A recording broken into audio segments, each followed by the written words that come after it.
views and opinions expressed in this program are those of the participants and do not necessarily reflect the views of BronxNet or the program underwriters.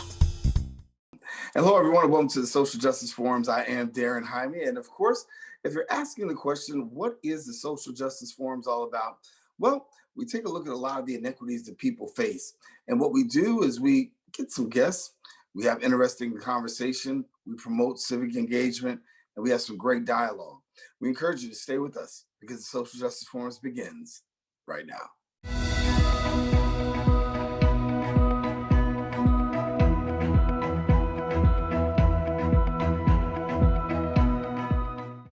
And welcome back. Well, we're in this environment right now where it's known as the Great Resignation. A lot of people are actually leaving their jobs and some not pursuing careers, some doing other things, some challenging their employers because the fact that they felt like they were unfairly treated. Joining us now to share a little bit more about some things that you might need to know in the work environment. He's the author of a very special book. He'll talk about that in a few moments, but we've got employment attorney Stephen Mitchell-Sack here. And Stephen, thank you so much for being with us. It's really a pleasure to be here. Take a time for a moment because first of all, congratulations, you're the author of a book, right? And your book is designed to help people out. So talk to us about the book. It's called Fired. It's a book on for everybody. It's Fired, protect yourself and fight back when you're laid off, terminated, restructured, forced to resign or quit. In my 41 plus years as a practicing New York labor and employment lawyer, I spend most of my time negotiating severance packages for terminated individuals. Every firing is negotiable. I do it hundreds of times a year. And I decided to write a book which extracted my philosophies of how you negotiate and how you get more, no matter what type of firing, as I said, because every firing is negotiable. And when we talk about every firing is negotiable, a lot of people were terminated during this recent COVID period. What has been your experience? I want to say, first of all, coming out of COVID, what can you tell us about how the employment world has shifted and how that's affected what you do? Well, a lot of people now are still working remotely. Many people are not going back to the job. So that's an important factor. But essentially, the fact that people left after COVID or because of COVID really had no material difference from the other 38 years. We've been in COVID for a couple of years now. Like I said, especially if you are a person of color, if you are an older person, like in your 60s, if you're pregnant, if you have a disability and you're terminated and you believe unfairly because of a personal characteristic, well, you should definitely raise your voice and complain about the firing and try to do better. Every firing is negotiable. In my practice, and I've represented, I believe, over 15,000 people in my career, more than 80% of the time, I get more money for people. And that's just because I appeal to corporate decency and fair play. I say to a company, my client has been here for 20 years. She's 66. This is probably her last job. She was terminated suddenly through no fault of her own. And you've offered her, a month's severance. That's not going to cut it. This is probably her last hurrah. She did so much for you during her tenure. She made the company X dollars. She saved the company, millions of dollars, whatever it is. She was loyal. She stayed through COVID. She never left. She, just did the best she could. She was a loyal and dedicated employee. And I think it's only fair and just that she get a better deal. And most of the time, the company will comply, especially using that type of approach. Well, when you talk about being discriminated against or harassed at work, these are things that commonly occur, but yet and still people are sometimes afraid to come forward or really don't even know what to do, or they'll just bank out and quit, right? They'll say, yes, I'm not taking that, I'll go somewhere else. But Stephen, talk to me about this here, because if a person is being discriminated against, harassed at work, what should a person be able to do with legal ramifications? It's an excellent question. So first of all, you should know that under New York state and federal law, and especially under the New York City human rights law, which is the most progressive law in the country, anybody that complains about discrimination is protected against unlawful retaliation thereafter. So don't be afraid to complain to HR in writing. It's got to be in writing. A lot of people do it verbally. And as Samuel Goldwyn, the famous movie producer, once said, a handshake's only worth the paper it's written on, right? Now you want to put it in writing so you have proof. And then if the company takes any action against you, like if you complain that you are being mistreated because of your age or your race or whatever, and you're in a protected class, or your sexual orientation, let's say, and the company then demotes you, reassigns you, fires you, mistreats you in any way, denies you a commission or a bonus that you were expecting, well, then you have a pretty strong case for retaliation discrimination. In many cases that I've found in my career, proving discrimination is difficult, but proving retaliation, which is a form of discrimination, is kind of easy, because you just show that, on, let's say, July 1st, I wrote an email to HR complaining, and on July 6th, I was fired, right? So the proximity of what happened to you, the negative inference is that the company retaliated against you, and the damages are significant. You mentioned another thing that's important. I don't want our viewers to think that they can simply resign. I think resigning is always a poor choice. When a person resigns, they're forfeiting valuable benefits. They're walking away from unemployment, from medical coverage, perhaps, and they're losing their mojo in terms of their strength of their claim. So I don't recommend resigning at all. I always recommend hiring a lawyer like myself to speak to the company before you want to resign, to try to get you out of there with a package. Many times I have clients that have lined up and they're not happy at their current job, and they've lined up a new job, and then they hire me to speak to the company. And sometimes I get them a severance package, and then they go right out and they have a new job lined up. That's the smarter way to do it. Well, you think about it, resigning is sometimes a very, it's mentally, emotionally grueling. A lot of people take a lot of mental energy in thinking about it, but I don't think that people think about how to resign properly and how to resign in transition. Sometimes it's the weight of the experience, right? Yeah. I've been just going through this so long, and I just wanted to be over with. I just want to move on. But then in many times, after so many years of service, you actually do yourself a disservice. That's right. And that's why you shouldn't resign willy-nilly. You must always think about the consequences. You should try to negotiate a severance package or contact the company before you want to resign and say, I'm unhappy here because of the following. Or even this, suppose that you were a commission salesperson and you're about to get a commission. By resigning, you're forfeiting potentially a commission or a bonus or a pension and profit sharing plan that was about to vest, or stock options. What you might want to do is, in your letter of resignation, you might want to say the reason why you're resigning and that you are not expecting to forfeit those benefits. And if the company doesn't give you those benefits, then you're going to seek legal action. So there's a lot of steps and strategies to take. I think the best thing is to always confer with experienced labor and employment counsel before you're thinking of resigning, because I can turn that confusion into a positive for you. Yeah, I think that's a great thing to think about because, as I said, when it's resigning, a lot of people go through the emotional energy and then they just don't want to go that way. But walk me through this. I'm at a job, and I hear the whispering by the water cooler that there's a possibility that things aren't going well. There's a potential for being laid off or mass layoffs. If I hear this, if I know about layoffs are coming, I believe that there is a strategy that you can employ to better assist, even when we know the layoffs could potentially be coming. There are, and that's a great point. And in one of the chapters of my book, Fired, I'll just show it. People Yeah, please again. Okay. And it's brand new, so the book is just out. But one of the strategies that I assert is, if you think that you may be fired, well, there's some preventative steps to take to protect yourself. First of all, you want to look.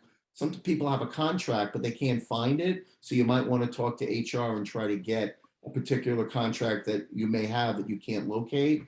You certainly want to talk to coworkers and get information about what the company does in a layoff, right?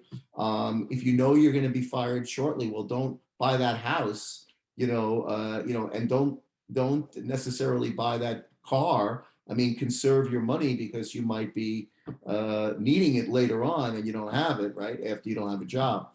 The other thing is you want to try to figure out how to negotiate a package and what you're going to say in the event that you're laid off.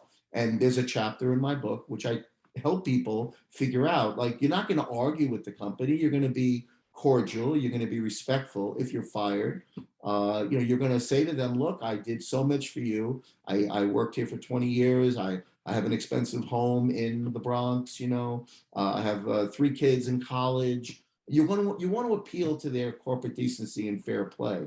But you made a good point. The point is that if you think you're going to be fired, there are steps to take beforehand to protect yourself and to prepare and rehearse what you're going to say when you're fired, right? You want to get all your documents in order. You want to figure out, it's much easier to get evidence if there's alleged wrongdoing from a company to you while you're working than after you're out the door, right? So that's important as well. So when we talk about losing your job, it really is gut wrenching sometimes, especially if you have a lot invested. And when people have a lot invested, they feel robbed, they feel taken advantage of, they feel violated. And then we get to the place where we start negotiating with our job. Listen, if you're going to let me go, if this is the way this is going to go, we're going to have to make some, you have to make some concessions. And we know that severances are a part of those concessions. But too many people end up on the poor end of the stick, if I'm being honest, Stephen. When I hear about severances and what people say they're going to do, and I know somebody that's worked at a major corporation for a while, and they share with me the amount of severance in terms of time that they would be compensated. I said, that doesn't seem right. And Right. unfortunately, I think that somehow or another, corporations and businesses and organizations, they just get over it. I am living proof that every firing is negotiable. As I said earlier, doing this for 41 years, more than 80% of the time, I get more money for clients. And by the way, I don't charge a fee for that up front. I work on a contingency. So if I strike out, it costs you nothing, But the point is, let me give our viewers some of the things you should be asking for. Let's say you've been in a company a long time and you're fired suddenly. We throw 20 darts on a wall. At 5 stick, we're ahead of the game. Ask for notice pay, because isn't it fair after 20 years that they don't throw you out in a second, right? And the most important thing to remember is never bow your head and shuffle your feet out the door. You have to go back in and ask for more. Many times you will get it. So you want to get notice pay. You want to get more severance pay. Here's a formula that we use. Try to get 1 month for every year of employment. Like if you've been there at a company for 10 years, try to get 10 months of severance pay. You may not get that. So then you'll get, 5 months, 2 weeks per year. That's average, but you want to get that. You want to get the company to pay for your medical a lot more than, let's say they terminate you and they say, here, Daren, we're going to pay you another month of medical. What's that? I need medical for a year, right? Until I find another job. It's a pretty easy ask. And most of the time companies will pay for your medical under COBRA and give you more.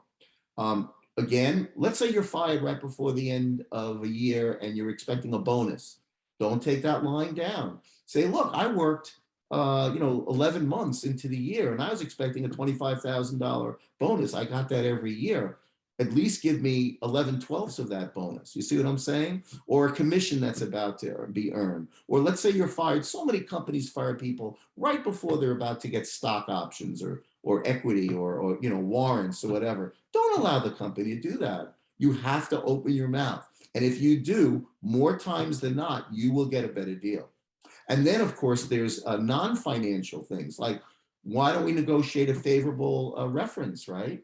To say, and maybe have a letter of reference, a simple letter of reference that says, to whom may concern, Daren worked here from blank to blank.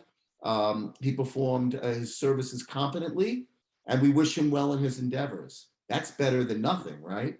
So you want to get a favorable letter of reference. You want to get outplacement, perhaps, or cash in lieu of it. There's just a whole number of negotiating strategies that you should assert. And this is what I do. It's in the book, and this is what people should know about. One of the things that I think about, Stephen, is the fact that when companies do try to get rid of you, or they do make a way of getting rid of you, they always want to keep it quiet. They want, they talk about this thing called the gag order. And I want to know from just a person that's the outside looking in, right? When should somebody cop to saying, okay, I'll take a gag order. I won't say anything about this. Or when should we be blowing the whistle and saying, hey, you know what, this happened and this is unfair? It's an excellent question. The law has been changed in New York. If you are a victim of sexual harassment, you can't be gagged. So you have the right to complain about a company or talk about it after you settle the matter. So remember that. In other situations, I think it's fair that in exchange for a year of severance pay, you agree not to speak about the negotiation or the terms of the settlement, right? I mean, I think that's fair. It's adequate consideration that you're receiving in exchange for your promise not to talk negative about the company, right, which is a non-disparagement provision, and not talking about the terms of the settlement, which is a confidentiality provision. Most of the time, when I get good packages for clients, I recommend that they don't make a big deal about it and that they keep their mouths shut. Remember, loose lips sink ships. So it's probably it's a good idea to just go along with that. Companies are buying your silence because they're paying you off. Let's face it. There's no legal obligation to pay someone severance pay. But if you end up with a nice package, why not? Why not, take the high road? Don't talk about the company later on. I think you're better off. I would rather get a year's severance and agree not to talk about it, right? Yeah. Another area, though, that's similar, that's related, is a restrictive covenant. Be careful if you get a separation agreement. See, most companies, when they fire you, they're going to give you something in writing. And the agreement says you have the right to consult with a lawyer. And it's really a good idea to do that because there's a lot of stuff in there that is foreign to non-lawyers and, you need protection. So one of the things that companies put in is maybe a non-compete, which is not a good idea to sign, right? Because you want to be able to earn a living. I would agree, though, for a clause that said you agree for like a year not to solicit or steal away employees of the company, like be a Pied Piper. That's fair. Some covenants that I don't agree with is, let's say you're in real estate and they don't want you to solicit customers or vendors or whatever that you brought in. I wouldn't agree to that. So there's a lot of, very minute areas that people have to be aware of, and they shouldn't sign an agreement really without having an experienced labor and employment lawyer take a look at it and advise them accordingly. Yeah. Stephen Mitchell-Sack is the author of the book called Fired. And if you don't know where to get it, we're going to tell you before the show ends, or I should say before the segment ends, where you can get it. But I want to talk to you about this book because how long was it in the making? Oh, and how does it feel now that it's finally out? it's great. It's a great feeling. I wrote it. It took me over a year. I spent thousands of hours during COVID when I was laid up at home. I didn't go to my New York City office. And I said, let's do something constructive. And in a way, the book is a legacy because a lot of my philosophies are in there. Like, for example, when I negotiate a severance package for someone and I get them, let's say 6 months of severance, sometimes I say to them, it's the summertime. Don't go out right away and look for another job. Take a couple of months off. Go to the beach, do your flowering, your gardening. Take a trip with your spouse. You've worked so hard all your life. So these are the kinds of things that I give back to people. And the other thing is, it's important that everybody know that I too, I started out in this business 41 years ago. I was fired from my first job. And I was fired unfairly. And it really bothered me, like you said. It really kicked the crap out of me. And I just Yeah. to fight back and start my own practice. And I got lucky in 1984. I was mentioned in a Wall Street Journal article about very few lawyers negotiated severance back then. It was just, they didn't understand it. They didn't know that you could. And I got lucky and I started doing it. And, 15,000 plus cases later, I do it all day long, sometimes 5 a day, generally with successful results. And I wrote Fired because I wanted people to understand that every firing is negotiable, that you have rights, especially if you're a minority, if you are over, 60 years old, if you're pregnant. I once won in the Bronx, a $6.6 million jury verdict with another lawyer, Scott Lucas. We had a jury award that for 3 pregnant women who were fired, essentially, we proved, because they were pregnant. So, you have rights. And I wanted people to know that. And I wanted people not to be afraid of speaking with a lawyer. I mean, I personally charge just a $300 consultation fee. I keep my fees down even now, because I want to give back to the American public and give people, expert advice at a very reasonable cost. Then if they hire me to negotiate a better deal for them, there's nothing up front. I get, a percentage of whatever I get above. So let's say you were offered 3 months, you've been there for 20 years, and like you said, it was a lousy deal. You've only given 3 months, and I get you another 3 months. Well, I get 1/3 of the extra 3 months minus the $300 you paid me. And if I get you more medical, which I usually do, paid for by the company, I don't charge you anything for that. I do it as a gift. So it's just, my nature to give back. And I think the book, will help people understand they have rights and what to do, and not to resign so quickly, like you said, and what to do, what steps to take if unemployment is denying them, their unemployment benefits. I even tell people, how to protect their reputation if they're defamed or given a poor reference afterwards. There's a chapter on how to hire a lawyer and work with one. I have a lot of sample agreements in here so that people can use the agreements, look at what a typical separation agreement is, etc. So all I want to do is, help the world, and hopefully this book will do that. I also like to say that if any of your viewers want to call me and ask me a question, there's no charge. Can I give out my numbers that people? Absolutely, yeah, because that was going to be my next thing on how people can get in touch with you before we wrap up. Yeah. Well, first of all, my name is Stephen Mitchell Sack, Stephen Sack, and they can call me at 917-371-8000. That's 917-371-8000. They could send me an email, which is stephensack, atty@hotmail.com. They can pick up a copy of Fired through my, I have a publishing company called Legal Strategies Publications, and they would order it legalstratpub.com. But more importantly, have people call me. If you have a question, you don't know what your rights are, it's my pleasure to help you. And I mean that sincerely. Well, Stephen Mitchell Sack, I want to thank you so much for being with us. I appreciate hearing your voice. I think you've helped some people out in terms of not just settling when it comes to the end of their employment, if they have a reasonable chance at really taking that company on and possibly getting some severance or negotiations. You definitely hit the nail on the head there. Thanks so much for being with us. Congratulations again on the book. Yeah, we got to bring it back. Thank you. And again, thank you for advising your viewers that every firing is negotiable.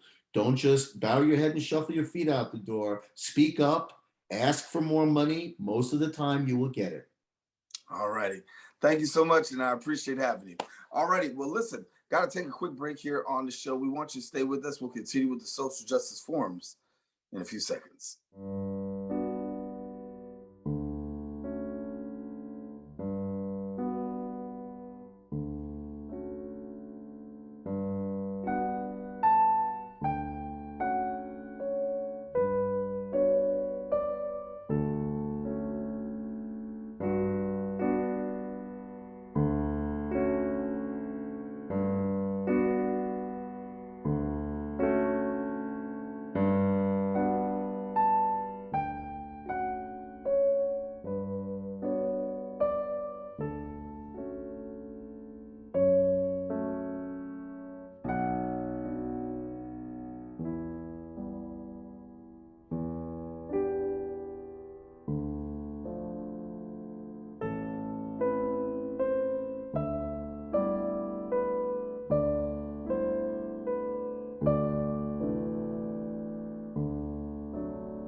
We built a media network for you.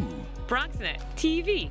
Come learn in your new state-of-the-art studios at Lehman College. At Mercy College. And coming soon to the South Bronx in the Hub. Inspire with your stories, culture, history. Your Bronx on BronxNet. Engage with us. Connect with us at your channels and at BronxNet.tv.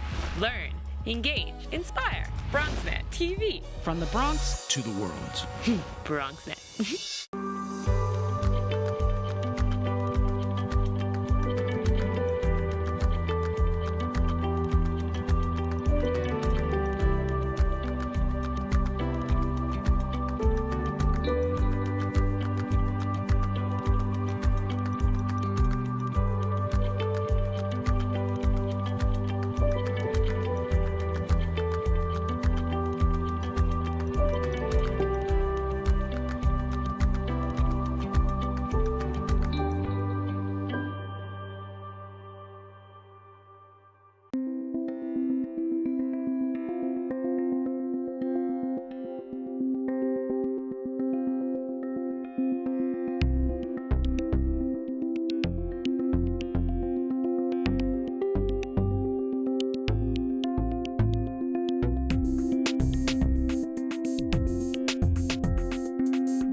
When taking public transportation, don't touch your phone.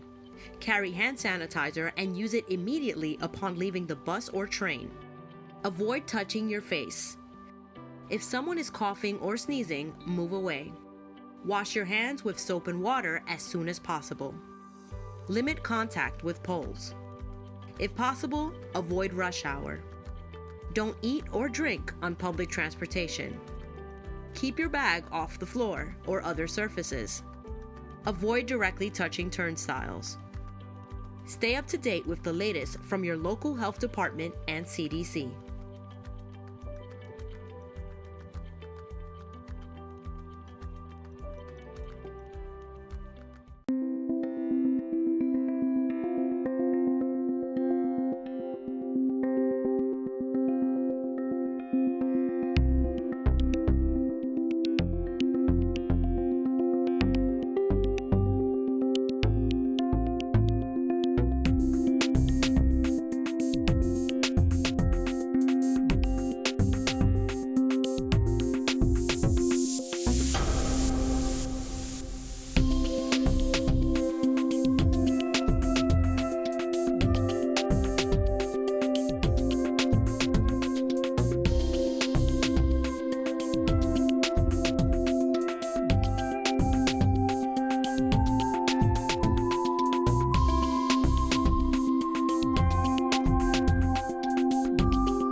welcome back to the show. For more than 40 years, the Coalition for the Homeless has developed and implemented humane, cost-effective strategies to end mass homelessness in New York City. The model programs represent solutions that can dramatically reduce the homeless population, as well as prevent homelessness for those most at risk. Joining us now and sharing more details, we're pleased to have Jacquelyn Simone, who's the policy director at the Coalition for the Homeless. And Jacquelyn, thank you so much for being with us. Thanks for having me. When we look right now, and from your perspective, just give me your insight as to how do you assess the homeless problem right now in New York City? Are we seeing things get better, worse? Where are we now? So we continue to face record homelessness in New York City. I think many people who walk around the streets perceive that there might be more people panhandling or sleeping on the subways or on street corners, but that's actually a very small percentage of the overall homelessness crisis in New York City. So in New York, we have a right to shelter, and that means that the city is legally obligated to provide a bed in a shelter for anyone who wants and needs it. So the people that we see sleeping on the streets are actually the minority of the homeless population. So we have a few thousand people on the streets. We don't know how many people exactly. We do know that the city's annual point. And then we also have tens of thousands of people who are sleeping in the street, in shelters on any given night. So there are nearly 50,000 people on any given night in shelters overseen by the Department of Homeless Services. And then there are also thousands of others in shelters run by the Department of Youth and Community Development, the Human Resources Administration, and the Department of Housing Preservation and Development. So this is really a historic crisis. And when we talk about this crisis, obviously it continues to get, from our lens also, worse, that needs more attention. Your organization goes front and center in dealing with a lot of this. Talk to us about your organization and some of the work that you do. Yeah. So Coalition for the Homeless was founded in 1981, actually in conjunction with the litigation that established the right to shelter in New York City. So we are the court-appointed independent monitor of the shelter system. And in the past 4 decades, we have created what is currently 11 different direct service programs that are meeting people's immediate needs every single day and night in New York City. So we have a nightly mobile soup kitchen that serves about 1,000 people in Manhattan and the Bronx every single night of the year. We've never missed a night of operation since 1985. We have programs for homeless children, including a summer camp upstate. We have job training programs for homeless and low-income women. We have crisis intervention programs where people who are homeless or who are at risk of homelessness can get one-on-one case management assistance and access benefits. We help people access permanent housing and supportive housing. We help people who have HIV and have experienced homelessness. And we also do eviction prevention work as well. So folks who are behind on rent and who are facing eviction can access Coalition for the Homeless's resources to help them pay off their rent arrears and stay in their homes. So we really try to address the full range of people's immediate needs. And then my job is taking the lessons that we learn from serving about 3,500 homeless and extremely low income New Yorkers every single day and using that to inform our advocacy work. I sometimes say that my job is to try to put the coalition out of business, right? I'm trying to address the more systemic factors that are driving homelessness and housing insecurity and look at how we can have large scale policy solutions from the city, state, and federal government to reduce the need for our services overall. And give me this, because now we know that the mayor has really come up with a new plan to really address homelessness and the homeless crisis, I should say.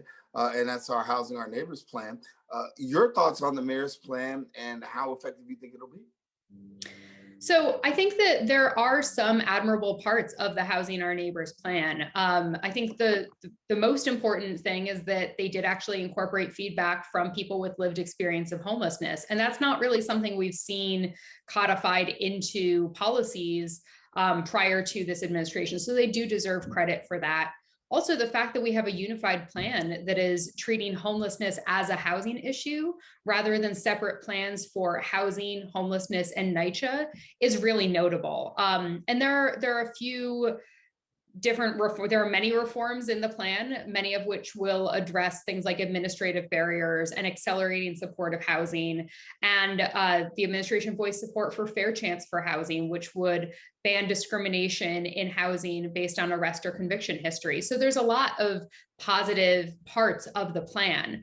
Our concern, however, is that this plan does not actually propose expanding the housing production specifically for homeless and extremely low income households. And that's really where we saw the prior administration was falling short. They were touting these record levels of housing production, but the housing that was being created was not actually affordable to people who were in shelters or on the streets, or people who had the lowest incomes and were really bearing the brunt of the housing crisis.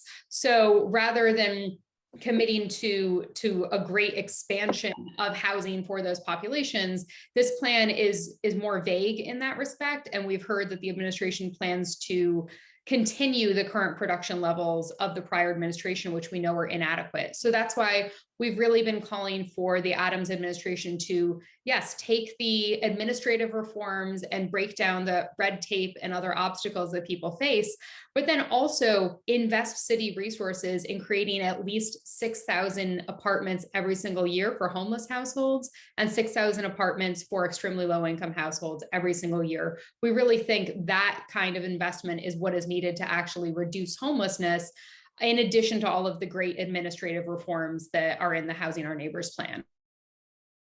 Work actually increased given the fact of COVID-19. We knew that part of what we had to deal with was this eviction moratorium. We talked a lot about how the eviction moratorium was going to play a part in possibly increasing the number of homeless New Yorkers. And now that the money's run out, a lot of people have literally run out of options. And are we finding that now that we have an even greater problem now that the eviction moratorium is done? Yeah, I think we're starting to see the impact of the expiration of the eviction moratorium. Obviously, housing court does take some time to go through the formal eviction process. And fortunately, people do have protections, like if they apply for the emergency rental assistance program at the state level, they are given some eviction protections while their application is being processed, and they might end up getting funding that can resolve their rent arrears.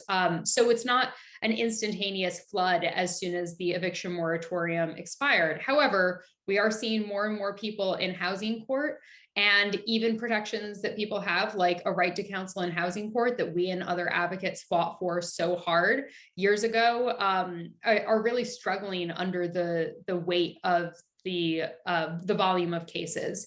So we would like to see more investments from every level of government to invest in homelessness prevention, because we know that it's much more cost effective, and it also is the humane thing to do to prevent people from becoming homeless in the first place. We're also seeing, however, that eviction is not the only driver of homelessness. And throughout the pandemic, even with the eviction moratorium, we saw many single adults in particular become homeless because these admirable policies like decarceration were not actually following through with answering the question of where people would go once they were released from prisons and jails. So we definitely support that we shouldn't have mass incarceration, which we know disproportionately affects Black and Latinx New Yorkers. But we need to also do the work to ensure that when people are released from incarceration, that they are connected to stable housing rather than just being discharged to a shelter, which is not really the most effective place for people to re-enter society. So it's making sure that there are these robust housing investments so that we can reduce homelessness and prevent it before it begins. I think the question that's on a lot of people's minds is, we look at New York, we see a lot of buildings going up. Mm-hmm. See a lot of skyscrapers going up, and office buildings. But yet and still, when we look across the city, we find there's so many people that still struggle on a daily basis that are homeless and really on the verge of being homeless. When you talk about services, I'll come from this perspective. Sometimes people feel as though there's not enough in terms of addressing homeless people on the ground. And there can be more that's definitely done, which you've outlined right here. But talk to me about services, because Are there enough services to really be able to deal with the population of people that you're seeing on a daily basis? That's a great question. So we know New York City is actually a fairly service-rich place. There is a robust social service support network. We definitely have issues that people face in terms of accessing things like mental health care and substance use treatment. And those challenges have been exacerbated during the pandemic. But we also know from decades of research that housing is so essential to helping people get back on their feet. So the efficacy of services would be enhanced if people actually had stable housing first. This is a proven model, and that's why things like supportive housing are so crucial in New York City. So the idea is help people move indoors, give them the stable foundation of a home so they don't have to worry about where they're sleeping at night. They don't have to worry about sweeps or feeling unsafe in a shelter, and that stress can be taken away, and then wrap the support services around them. So I think that too often the conversation is, do we need housing or services to address homelessness? And the answer is it's really both. And of course, there's a range of needs as well, right? Not every person who's homeless has a mental illness or other challenge where they need robust services, but we need to make sure that there is a continuum of fully funded services that are accessible to people in addition to permanent housing. And your point earlier about, we see new construction all around the city. I think it's hard to walk more than a couple blocks without seeing construction crews working on housing or offices or other structures in the city. But the problem is that the housing that is being built is too often not affordable to the people who need it the most. And I think that the housing and vacancy survey data that we saw a couple months ago really highlighted that this housing crisis is not being felt equally among all people. We know that people with the lowest incomes are almost universally rent burdened, meaning that they're spending at least 30% of their income on rent. And in fact, most of them are spending more than half of their income on rent. So that's why we really want Mayor Adams to look at that data and to ensure that as the city is financing housing and is incentivizing affordable housing, that it's actually affordable to the people who are extremely low income or who are currently homeless. When we talk about education amongst people, there's so many people out there that are walking, trying to live, trying to make it from day to day. We know New York is hard to live in, right? Rent prices are high, employment, inflation, all these things every New Yorker is actually contending with. Talk to me about awareness. How aware do you think New Yorkers are of the homeless crisis, given the fact that so many of us are just trying to make it from day to day? I may not be so aware of how bad it really is. Yeah. And I think that many people are aware of the visible parts of the homelessness crisis, right? When people think about homelessness, they think about the person that they assume is homeless sleeping on the subway train or on their street corner. But again, they might not realize the full scale of this crisis and that the child that is sitting next to them on the subway train trying to get to school is actually also homeless and is also in a shelter. So I think that so many New Yorkers are aware that we have an affordable housing crisis. I think that only the very wealthiest New Yorkers would tell you that they're comfortably affording housing in this city.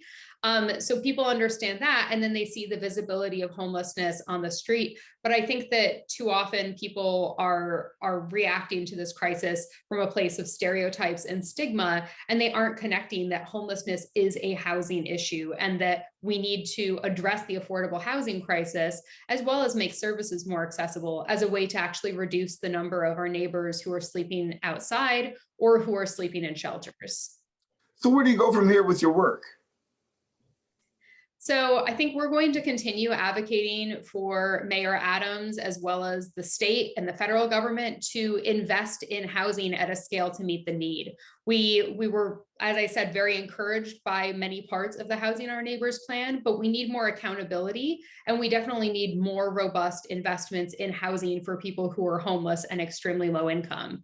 This is a racial justice issue, and we know that because of the legacy of persistent systemic discrimination and racism in our housing policies and our criminal legal system, that the people who are most impacted by the affordable housing crisis are Black and Latinx New Yorkers. And I really think that as people are talking about the need to undo systemic racism and address those inequities, we really need to start with housing and making sure that every single New Yorker has safe, affordable housing. So we need more investment from the federal level and from the state level, and we also need more investment from the city level.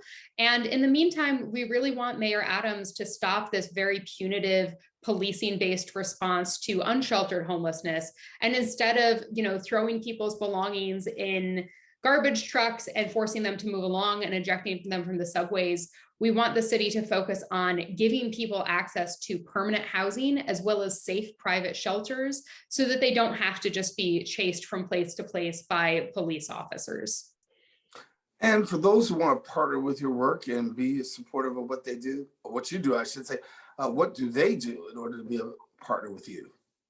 Yeah, so our website is coalitionforthehomeless.org. We have a variety of opportunities for people to take action depending on schedules and how the pandemic is going. We also have opportunities for people to volunteer or to donate. Many of our programs, like the Grand Central Food Program, that mobile soup kitchen that I talked about, are largely staffed by volunteers. So there's a variety of ways that people can get involved. And I also encourage people to be engaged with local politics. I think that, again, too often these policies are made from a place of stigma and stereotypes.